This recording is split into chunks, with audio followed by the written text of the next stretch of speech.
오늘 본문의 말씀은 가장 견고했던 성 바벨론 성의 멸망을 말씀하고 있습니다.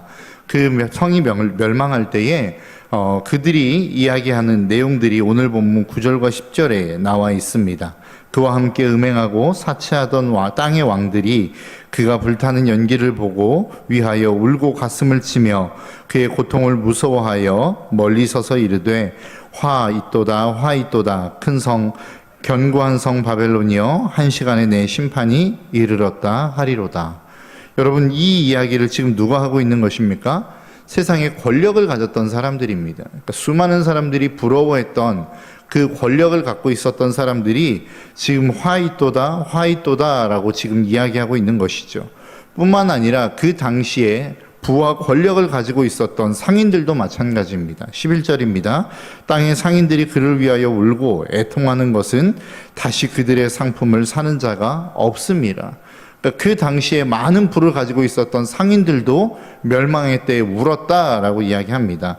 더 나아가 이 모든 것들, 다시 그 상인들을 도왔던 해운업자들 또한 뭐라고 말씀하고 있냐면 마지막 제 19절입니다. 티끌을 자기 머리에 뿌리고 울며 애통하여 외쳐 이르되 화 있도다 화 있도다 이 큰 성이여 바다에서 배불리는 모든 자들이 너의 보배로운 상품을 치부하였더니 한 시간에 망하였도다.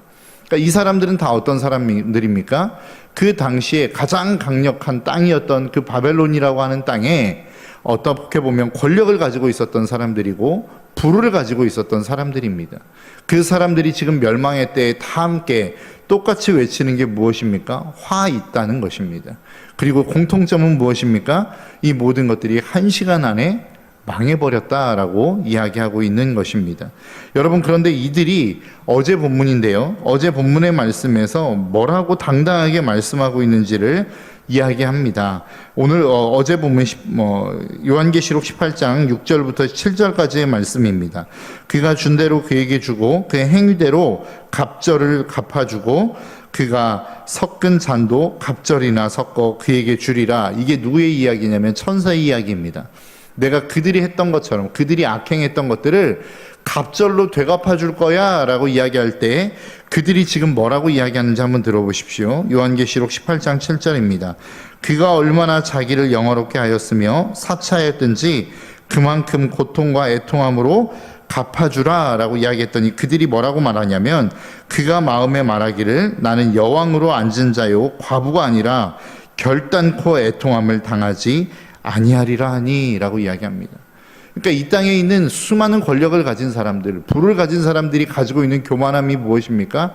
나는 애통할 일 없어. 나는 슬퍼할 일이 없어. 나는 고통당할 일이 없어. 왜냐하면 나에게는 권력이 있기 때문이야. 나에게는 힘이 있기 때문이야 라고 그들은 호언장담했단 말이죠. 그런데 한두 절이 지나지 않아 오늘 본문 9절과 10절은 뭐라고 이야기합니까? 그들이 애통했다라고 이야기합니다. 그들이 아파했다, 화다라고 이야기하고 있다라는 것이죠. 여러분, 이것이 심판의 때에 이 땅 가운데 임할 하나님의 심판이라고 하는 사실, 무서운 심판이라고 하는 사실을 여러분 꼭 기억하시기를 바랍니다. 담임 목사님 말씀 가운데 늘 그런 말씀하시지 않습니까? 주님 없는 성공, 주님 없는 부요함, 아무 쓸모 없다라고 이야기하지 않습니까? 오늘 본문이 그것을 지금 증명하고 있지 않습니까? 정말로 많은 권력을 누렸어요. 많은 재물을 가지고 있었어요. 다른 사람들이 부러워할 만한 수많은 사치품들을 사 모았고 그것들을 누렸던 사람들이란 말입니다. 그런데 그들이 마지막 때에 지금 뭐라고 이야기하는 것입니까? 화 있도다, 화 있도다. 우리는 망하게 되었다, 애통한다 라고 이야기하는 것 아니겠습니까? 이것이 여러분들이 그토록 추구하며 여러분들이 그토록 부러워하는 세상이 종말이라는 사실을 저와 여러분들이 잊지 않으셨으면 좋겠습니다. 그래서 요한계시록 18장 4절은 뭐라고 이야기합니까? 또 내가 들으니 하늘로부터 다른 음성이 나서 이르되 내 백성아 거기서 나와 그의 죄에 참여하지 말고 그가 받은 재앙을 받지 말라라고 이야기합니다. 그러니까 하나님이 끊임없이 우리 하나님의 백성들에게 선포하는 게 뭐예요? 야, 너 그 땅 가운데 있지 마. 그 죄악 가운데 있지 마. 그거 부러워하지 마. 거기에서부터 좀 나와 라고 이야기하고 계시는 거란 말이죠. 우리가 정말로 세상을 추구하고 있다고 한다면 이 음성이 저와 여러분들의 마음 가운데 깊이 새겨지시기를 주님의 이름으로 축복합니다. 이 땅 가운데 세상의 사람들이 부러워하는 그 모든 것들, 그것이 하나님의 심판의 때에, 하나님의 마지막 때에 우리를 지켜줄 수 없다는 거예요. 그들이 애통하는 자리로 나아갈 거라는 것입니다. 그들이 하나님의 백성들, 아무것도 아니어 보였지만 아무런 힘 없이, 저항할 힘 없이 그렇게 죽음을 처참하게 당했던 초대교회의 하나님의 백성들, 너희들은 내 발 아래에 있어, 너희들은 아무것도 아니야, 내 말 듣지 않으면 내가 그냥 싹 쓸어버릴 거야 라고 이야기했던 그들이 심판의 때에 하나님의 백성들을 바라보며 부러워할 것이다 라고 오늘 본문은 말씀하고 있는 것입니다. 여러분, 저와 여러분들의 삶 속에 정말로 우리의 마음 가운데 있는 내 마음, 내 삶에 주어진 어떠한 소유와 건강과 힘으로 말미암아 교만하게 살아가고 있다고 한다면, 여러분, 오늘 본문의 말씀을 통하여 다시 한번 하나님 앞에 돌이키시는 저와 여러분들이 되시기를 주님의 이름으로 축복합니다. 이 세상의 권력, 오늘 본문이 이야기합니다. 1시간 안에 망하였도다. 여러분, 그것은 아무것도 아닙니다. 하나님이 임하시는 그때에 1시간이면 충분히 아무것도 아닌 잿더미로 변할 수 있는 것들임을 저와 여러분들이 잊지 않으시고 다시 한번 그 하나님의 얼굴을 구하며 나아갈 수 있는 저와 여러분들의 삶이 되시기를 주님의 이름으로 축복합니다. 심판의 때의 특징을 한번 보십시오. 오늘 보면 11절, 땅의 상인들이 그를 위하여 울고 애통하는 것은 다시 그들의 상품을 사는 자가 없습니다. 여러분, 한번 생각해 보십시오. 지금 사람들이 다 죽게 되었습니다. 죽어가고 있습니다. 심판을 받고 있습니다. 여러분, 이 사치품이 무슨 필요가 있습니까? 거기에 금이 무슨 의미가 있고 은이 무슨 의미가 있습니까? 그들이 그토록 바랬던 진귀하고 값진 나무와 구리들이 무슨 의미가 있느냐는 거예요. 여러분, 평화로울 때 그것들이 의미가 있는 것이지, 생명이 붙어 있을 때 의미가 있는 것이지, 건강할 때 그것이 의미가 있는 것이지, 우리의 건강을 빼앗기고 생명을 빼앗긴다면 그것은 우리의 인생 가운데 아무런 의미가 없음을 오늘 본문은 우리에게 말씀하고 있는 것입니다. 또 선장과 선객들 팔로가 막혔다라고 이야기하지 않습니까? 무슨 의미예요? 내가 어떤 무슨 물건가를 사줄 수 있는 사람들이 있을 때 의미가 있는 것입니다. 그들이 다 죽어가고 있고 그들의 생명이 다 이 땅 가운데 사라졌는데 내가 무슨 물건을 들고 있든 그게 무슨 의미가 있느냐라는 것이죠. 여러분, 마지막 심판의 때에 우리에게 말씀하고 있는 게 무엇입니까? 하나님은 끊임없이 우리의 인생을 죄로부터 돌이키라고 말씀하고 있는 것입니다. 그 죄악에서부터 벗어나라고 말씀하고 있는 것입니다. 그래서 너희들은 생명의 자리를 지키라고 말씀하고 있는 것이죠. 그런데 왜 우리는 늘 죄악의 자리에 머물러 있느냐라고 하는 것이죠. 여러분, 죄가 주는 달콤함이 있습니다. 죄가 주는 즐거움이라는 게 있습니다. 그렇기 때문에 우리는 죄악을 벗어나지 못하는 것입니다. 그런데 이 죄악을 벗어날 수 있는 유일한 길이 무엇인 줄 아십니까? 내가 힘쓰고 애써서 모든 것들을 절제할 때 죄악에서 벗어날 수 있을까요? 아니요, 그렇지 않아요. 여러분, 죄악은 생각보다 우리에게 주는 쾌락이 큽니다. 그렇기 때문에 그 죄악에서 벗어나기란, 우리의 힘으로 벗어나기란 불가능한 것이라는 거예요. 그렇다면 이 죄악을 벗어날 수 있는 방법이 무엇입니까? 하나님의 놀라운 은혜가 우리의 삶 가운데 부어지는 것입니다. 이 죄악보다 훨씬 더 놀라운 하나님의 은혜와 평강, 기쁨이 우리의 삶 가운데 부어지는 것들을 경험할 때에 아무것도 아닌 것인 그 죄악을 우리는 쉽게 버릴 수 있다는 것이죠. 더 좋은 것을 맛보면 조금 좋은 것은 포기할 수 있는 것입니다. 죄악을 벗어나는 방법은 그러한 것이라는 거죠. 하나님의 놀라운 임재를 우리가 경험하는 거예요. 그 하나님의 영광을 맛보아 아는 것이란 말입니다. 그 하나님의 영광을 맛보면 이 세상에서 이야기하는 가치 있다라고 이야기하는 것, 정말로 위대하다라고 이야기하는 것들, 오늘 본문에서 이야기하는 그러한 사치들에 관한 것들, 가진 자만이 누릴 수 있다라고 하는 그 사치들, 아무것도 아닌 것이 되어진다라는 거예요. 왜요? 이미 우리는 하늘의 영광을 맛보았는데요. 그래서 마태복음은 뭐라고 이야기합니까? 천국은 마치 밭에 감추인 보화와 같다라고 이야기하지 않습니까? 천국은 잘 보이지 않아요. 감추어져 있어요. 그런데 그것을 발견한 사람은 이 세상의 모든 것들을 다 팔아 넘길 수 있을 만큼의 여유로움이 생긴다는 거예요. 왜요? 그 가치를 알기 때문에 그렇습니다. 여러분, 저와 여러분들의 삶이 그러한 삶이 되시기를 바랍니다. 여러분, 우리가 죄악을 끊으려고 몸부림쳐서 힘쓰고 애써봐야 죄악은 우리를 훨씬 더 강력한 힘으로 잡아 이끌 것입니다. 그렇게 우리에게 필요한 게 무엇입니까? 하나님의 은혜인 것입니다. 하나님의 임재인 것입니다. 그 하나님의 영광을 맛보는 거란 말이죠. 그래서 우리에게 예배가 필요한 것입니다. 그래서 우리의 삶 가운데 하나님의 말씀이 필요한 것입니다. 그래서 우리가 기도의 자리를 떼어 하나님과 교제하는 시간이 필요한 거란 말이죠. 왜요? 그 하나님의 영광을 맛보기 위해서. 아무리 내가 세상을 거부하고 싶어도 그 세상이 주는 화려함과 그 놀라운 기쁨과 즐거움과 쾌락을 우리의 힘과 우리의 능력으로는 끊어낼 수 없어요. 그러니까 그거보다 더 고차원적인 하나님의 영광을 맛볼 때 비로소 이것들이 시시하게 느껴지고 이것이 아무것도 아닌 것처럼 느껴지고 사도 바울이 이야기했던 것처럼 이 세상의 모든 것들이 배설물처럼 여겨질 수 있다라는 것입니다. 배설물로 우리가 세상의 것들을 여기고 싶다고 해서 여러분 그것이 배설물처럼 여겨지든가요? 아니요, 그렇지 않아요. 그냥 우리가 하나님의 영광을 맛보면 그것은 배설물과 같은 것이 되는 것입니다. 왜요? 그 하나님의 찬란한 영광 앞에 이 세상의 영광은 아무것도 아님을 우리가 경험할 수 있기 때문에 그렇다라는 것입니다. 여러분, 오늘 본문은 그것을 이야기하는 거예요. 왜 세상의 권력자들이 이렇게 멸망을 향하여 가는 것입니까? 세상에 수많은 부를 쌓았던 사람들이 왜 이 멸망의 길을 향하여 가는 것인가? 라고 하는 것입니다. 이 하나님의 영광을 맛보지 못했기 때문이에요. 이 하나님의 놀라운 임재를 경험하지 못했기 때문이라는 것입니다. 우리가 신앙생활 하죠. 교회 안에 묶여 있어요. 여러분, 가장 비참한 사람이 어떤 사람인 줄 아십니까? 세상과 교회, 하나님과 세상, 여기에 양다리 걸치고 있는 사람들이란 말이에요.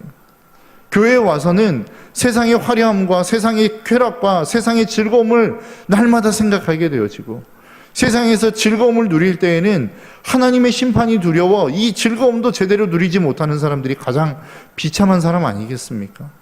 여러분, 둘 중에 하나 하십시오. 하나님의 영광을 맛보면 여러분 더 이상 세상에 양다리 걸치지 않는다니까요. 계속해서 여러분들에게 말씀드리지만 요한계시록이라고 하는 책은 정말로 전무후무한 박해 속에서 하나님을 향한 믿음을 지키는 사람들을 향하여 쓰여진 편지입니다. 요한계시록 1장은 서론을 다루고 있고 2장과 3장은 7교회를 향하여 편지를 쓰는 편지의 내용입니다. 야, 너희들 잘 견디고 있어. 그런데 부족한 부분들이 있어. 여기에서 믿음을 좀 더 지켰으면 좋겠어 라고 편지를 쓰는 내용이 2장과 3장이라는 말이죠. 그런데 4장에 와서 가장 첫 번째로 다루고 있는 내용이 무엇인 줄 아십니까? 하나님의 영광의 보좌를 보여주십니다. 그 하나님의 영광의 보좌를 말씀하고 있다는 거예요. 그 이야기는 뭐예요? 내 목숨을 지켜야만 하는, 내 목숨이 지금 경각에 달려있는 이 긴박한 상황 가운데 우리가 믿음을 지킬 수 있는 단 하나의 방법이 있다고 한다면 그것은 하나님의 영광을 보는 것이란 말입니다. 그것은 하나님의 임재를 경험하는 것이란 말이죠. 그래야만 우리의 이 힘든 세대 가운데 믿음을 지켜낼 수 있는 힘이 거기에서부터 오는 거예요. 하나님, 하나님께서 말씀하신 이 새벽 기도의 자리 잘 지켰습니다. 예배의 자리 1시간 빠지지 않고 잘 지켰습니다. 그러니 나에게 이 세상에 있는 복을 주십시오. 이 정도의 믿음 가지고는 여러분, 우리가 이 힘든 세상에서 우리에게 수많은 유혹으로 다가오는 믿음의 도전 앞에 무너질 수밖에 없는 삶을 우리는 살아갈 수밖에 없다는 거예요. 여러분, 정말로 믿음을 지키시고 싶으십니까?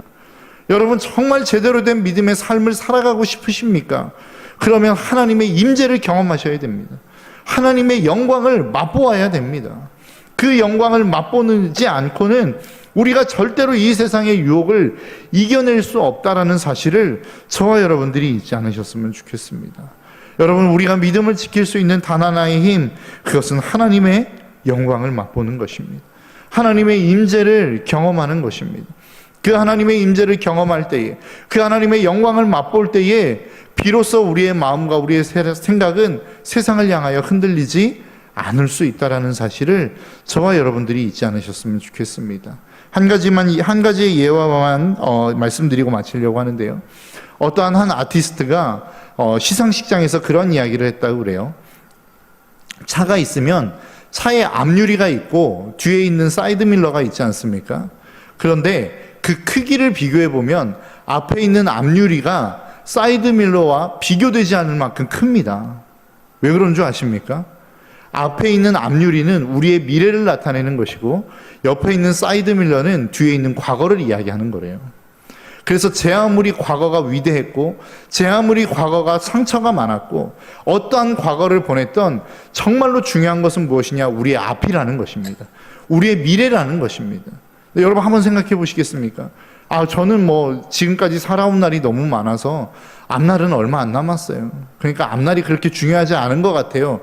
여러분들의 인생에 있어서의 펼쳐질 미래 한번 생각해 보십시오. 하나님의 부르심을 받고 우리가 천국에 갔을 때 펼쳐질 그 미래를 보십시오. 여러분 이 땅 가운데 살았던 그 삶과 비교될 수 있겠습니까? 비교되지 않는다는 거예요. 우리 믿음의 사람들은 어떤 사람들입니까? 지금 이 땅 가운데 있는 이 땅을 살아갈 어떤 과거에 치우치는 인생이 아니라 하나님이 주실 천국에 대한 미래, 엄청난 앞날을 바라보며 나아가는 사람들이란 말이죠. 엄청나게 중요한 미래를 향하여 나아가는 사람들이란 말입니다.